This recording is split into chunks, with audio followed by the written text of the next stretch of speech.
Hi YouTube friends, it's Trish here and welcome to my little corner of the internet where today I am talking about Woman Tell All from Clayton's Bachelor season. It was explosive, a lot of yelling, a lot of sort of dogpiling. It was loud and quite a mess. And yeah, just a lot of yelling. And a lot of yelling that just felt like it was not going anywhere. I don't think we really got any answers out of anything that was brought up. I don't know really what I was expecting to happen. There was also some shades of mean girl behavior that I wasn't quite expecting, although I've heard a couple of other recappers sort of touch on that there's a little, yeah, just banding together and basically hating Shanae. And on the one hand, it seems like they were very mistreated in the house and band together in solidarity. And when you have so many people talking about one person in this sort of way, I mean, there has to be some truth in that. But what sucks is I think they've gotten so heated about this, and because they're finding solidarity and having a group of people really just not like this one person, a little bit of the cattiness is coming out, especially from Genevieve. Her and Sierra were just sort of like bad commenting Shanae when it was her turn to go into the hot seat, talking about her dress. And yeah, it's not a great look. It's difficult because I can tell that this is a moment for them and not their general character. Because for the most part, I still love Sierra. I think that she's pretty great and eloquent and, you know, gets to the point and stuff like that. But her and Genevieve together, I think, were sort of pulling on sort of these high school instincts of poking that I didn't love to see. But anyway, that is getting way ahead. I suppose I should start at the beginning of Woman Tell All, which was actually before I even pressed play. I watched it on Hulu, and I noticed that it says that it's starring Chris Harrison over there. I think they need to contact Hulu and get that changed. But then I had a good laugh when the episode started and Jesse Palmer came out, and his little name tagline at the bottom of the screen said his name and then said not Clayton Eckerd. But anyway, okay. So I completely forgot about Claire and how she hated Clayton. And the girls sort of do bring it up, but it really doesn't get anywhere, so really no point in elaborating over there. Shanae is calling the girls fake, which of course angers all of them because they're like, we are fake and lying? Thing is, they don't like Shanae, and I can understand why they don't. And it is frustrating and annoying, and you're dealing with someone who just does not want to take ownership about certain things, and that can just get like, you start, it's not that they're questioning their reality, they know what happened, they just want her to admit it. And at that point, you're expending so much energy on something that's just not going to happen, and frankly, the person doesn't care, so why are we still on this subject? And it gets brought up so many times in this Woman Tell All, where finally at the end, I think it was, might have been Hunter or Lindsay that said, you know what, she doesn't care, so it's like, this is pointless. Thank you. You're just going in circles and getting frustrated and getting angry, and it's not going to lead anywhere. So anyway, Cassidy has her moment next.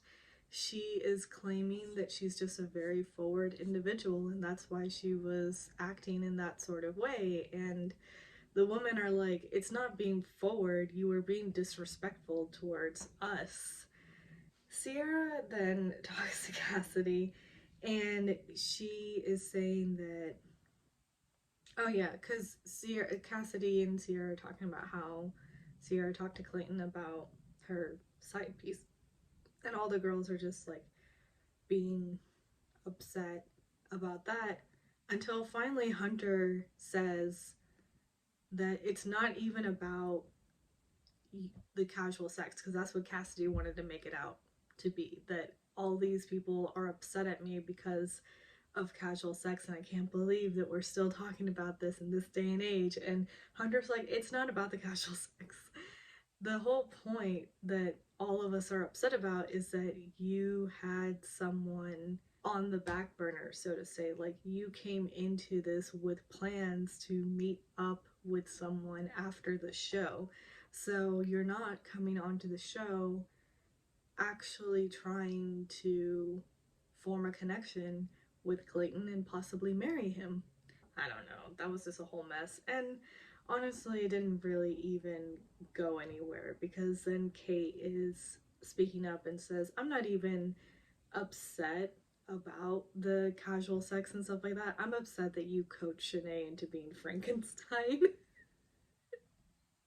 So, of course, now the conversation goes on to Shanae, and pandemonium is just breaking out. I mean, the girls are just constantly screaming at Shanae, and Shanae is not even really raising her voice so much. I mean, she's talking loudly to be heard, but she's not screaming back at them or anything like that. And she is standing by that she was truthful, and she really was going along the journey and all of that. And everyone's just can't believe that she's saying that she wasn't acting fake and stuff like that. And they are harping at, you lied. You lied not only to us, you lied to Clayton. So you can't have been there actually trying to form a connection, because you wouldn't start a marriage off of lying. It's it's a whole mess. Jesse calls Shanae up there. This is where we can hear Genevieve and Sierra talking about the dress and how it looks like it's a diaper on her, and like, why would she choose that? And oh, here we go, she's gonna fake cry, go ahead. And at that point they're actually speaking louder so that she can hear about the fake crying thing. There's a part of me that really felt bad for Shanae in this moment, because all the girls hate her, and it can't feel great to be hearing the snide comments and everyone sort of banding together against her. But she doesn't let it show. She sits there, as Genevieve said, like very poised, and again just doesn't raise her voice, but she sticks by that, no, I was being truthful, you all are fake, and you were there for the wrong reasons. um Jesse ends up calling Genevieve up there because she's really just agitated and can't anymore. And they talk about their 2-on-1 date and how the reason why Shanae brought up Genevieve was because she thought that she was going to be leaving on her own accord, because she was a sobby mess the night before, saying that she wanted to go home. And Genevieve's like, yeah, I was so stressed out. But I've cried plenty of times through the process. Yeah, so it's a whole lot of yelling, mainly from Genevieve and the girls sort of backing her up. Yeah. Anyway, but then Shanae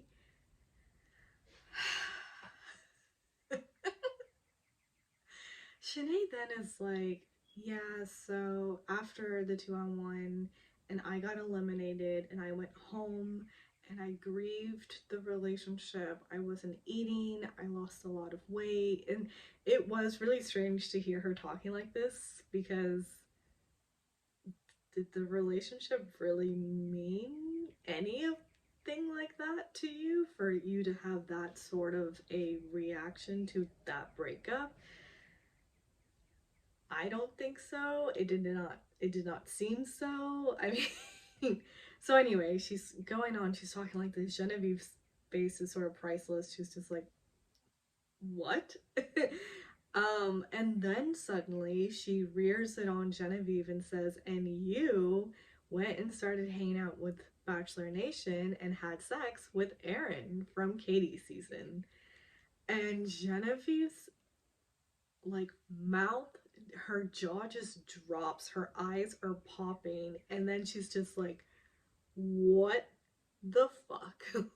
And she of course is then just saying like, I didn't, and is saying that out loud and is saying that it's a lie. And then the girls are like, you know what, Genevieve, don't even like try to um say anything because no one's going to believe this. There's no evidence. It's so stupid. I did think that it was interesting that they said that line. I'm assuming that what they mean is like, okay, she's clearly reaching over here and nobody's going to believe this. Um, I don't know. That still was a little weird and awkward. But Genevieve was saying that, yeah, we talked, but I haven't even kissed him. But you've slid into his DM. So then it just started into this whole thing where Shanae is saying that, well, I did not slide into his DMs. And she's like, Genevieve is just like, just to let you know, he was asking whether you're really like this and he thinks you're crazy.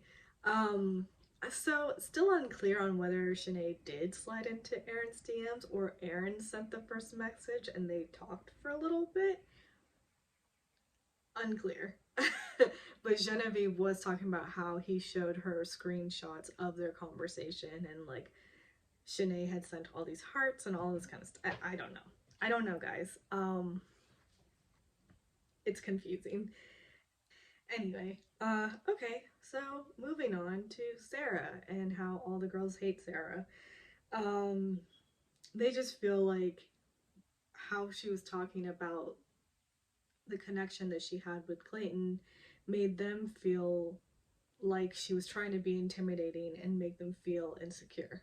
I don't know. Teddy begins to sort of talk about how she would just appreciate if Sarah would acknowledge that they are not liars. So I guess she had called them liars at some point.